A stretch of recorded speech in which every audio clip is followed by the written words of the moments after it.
আজকে মরলে কালকে 2 দিন, পরের দিন কেউ কাঁদবে না। যাদের জন্য করলা কামাই, মরলে তারা চিনবে না। থাকতে সময় করো আমল, ঈমান করো খাঁটি, শেষ ঠিকানা তোমার আমার 3.5 হাত মাটি। থাকতে সময় করো আমল, ঈমান করো খাঁটি, শেষ ঠিকানা তোমার আমার 3.5 হাত মাটি। কত কষ্ট করে তুমি গড়লা সাদের বাড়ি, সেই বাড়িতে ঠাই হবে না, যাইতে হবে সারি।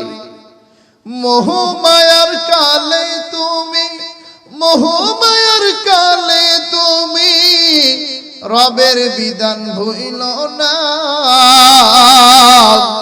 পাপ পুণ্যের হিসাব নিবেন একদিন মালিক রব্বানা। পাপ পুণ্যের হিসাব নিবেন একদিন মালিক রব্বানা। সবাই পড়েন না মারহাবা। বাবারা, আপনারা এখন ভালো মানুষ হয়ে গেছে, যদি একটু জবান খুলেন আমি নিশ্চিত জান্নাতে যাওয়ার আরেকটা আমল আপনাদেরকে পড়াবো। আর যদি জবান খুলে আমার সাথে আপনারা না পড়েন আমি পড়াবো না। কারণ আগেই বলেছি বাবা, আজকে আমি আর আপনি মাগরিব এইখানে পড়তে পারবো এর কোনো গ্যারান্টি নেই।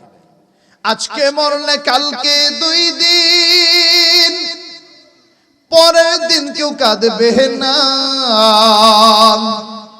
যাদের জন্য করলা কামাই, মরলে তারা চিনবে না। থাকতে সময় করো আমল, ঈমান করো খাঁটি, শেষ ঠিকানা তোমার আমার 3.5 হাত মাটি। থাকতে সময় করো আমল, ঈমান করো খাঁটি, শেষ ঠিকানা তোমার আমার 3.5 হাত মাটি। কত কষ্ট করে তুমি গড়লা সাদের বাড়ি,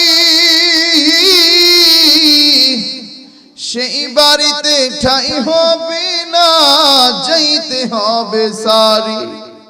মোহমায়ার কালে তুমি, মোহমায়ার কালে তুমি রবের বিধান ভুইল না।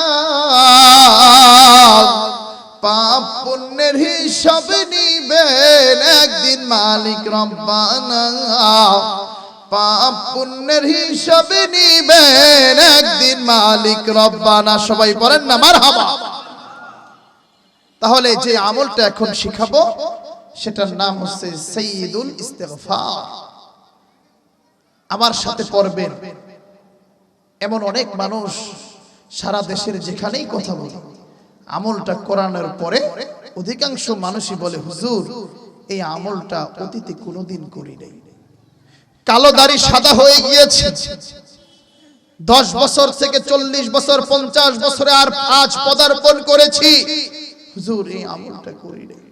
আজকে আপনি করায়া দিলেন। কারণ আমার নবী বলেন, যারা আল্লাহর প্রতি ঈমান এবং বিশ্বাস নিয়ে সকাল সন্ধ্যা সাইয়্যিদুল ইস্তিগফার করবে, ওই দিন সকালে অথবা রাতে মারা গেলে নবী বলেন ফাহুয়া মিন আহলিল জান্নাহ, সে নিশ্চিত জান্নাতি, নিশ্চিত জান্নাতি, নিশ্চিত জান্নাতি, কোনো সন্দেহ নাই। আল্লাহু আকবার। তাই আমার সাথে সকলে পড়তে পারবেন না ইনশাআল্লাহ। সবাই পড়েন আল্লাহুম্মা আল্লাহুম্মা আনতা রাব্বি। কেউ না বুঝলে জিগায়েন, কারণ অত বড় হুজুর না তো। বেশি বড় হুজুর হলে তো আবার এগো জিগান যাইবো না, বুঝেন না, আর বেটকি লেটকি দিব। অত বড় হুজুর না। আবার মানুষ আলহামদুলিল্লাহ পর্যাপ্ত আছেন, জিজ্ঞাসা করবেন যে বাবা এটা আবার করো। কারণ আমি চাই আমরা সবাই মিলে যেইভাবে একত্রিত হয়েছি এইখানে, কাল হাসরের ময়দানেও যেন নবীজির হাত থেকে হাউজে কাউসারের পানি আমরা একত্রে এইভাবে পান করতে পারি। আল্লাহুম্মা আমিন। আল্লাহুম্মা আনতা রাব্বি লা ইলাহা ইল্লা আনতা খলাকতানি ওয়া আনা আবদুকা ওয়া আনা আলা আহদিকা ওয়া ওয়া'দিকা মাস্তাতা'তু আউযু বিকা মিন শাররি মা সানাতু আবুউ লাকা বিনি'মাতিকা আলাইয়া ওয়া আবুউ লাকা বিযামবি ফাগফিরলি ফাইন্নাহু লা ইয়াগফিরু যুনুবা ইল্লা আনতা। সবাই পড়ি আলহামদুলিল্লাহ। এবার ইস্তাফতি কলবাক ইস্তাফতি নাফসাক, নিজেই নিজের অন্তরকে জিজ্ঞাসা করি অতীতের 30 বছর 40 বছরে কোনোদিন পড়ছি কিনা, নিজেই এর উত্তর পেয়ে যাই। যদি উত্তর হয় হুজুর কোনোদিন পড়েন নাই, কিন্তু আজকের এই যোগদাহের মাঠ ফুরকানিয়া কওমি মাদ্রাসার মাহফিলে আয়েশা পড়লেন, তাহলে এই মাদ্রাসার জন্য দোয়া করবেন, এলাকাবাসীর জন্য দোয়া করবেন। যারা আপনারা এইখানে অর্থ দিয়া, পরামর্শ দিয়া, টাকা দিয়া, সময় দিয়া বিভিন্ন ভাবে সাহায্য সহযোগিতা করছেন, সকলের জন্য দোয়া করবেন। আল্লাহ কিয়ামত পর্যন্ত এই হাবিবের ঘরকে, নবীজির ঘরকে তুমি কিয়ামত পর্যন্ত কায়েম ও দায়েম রাখো। সবাই পড়েন আল্লাহুম্মা আমিন।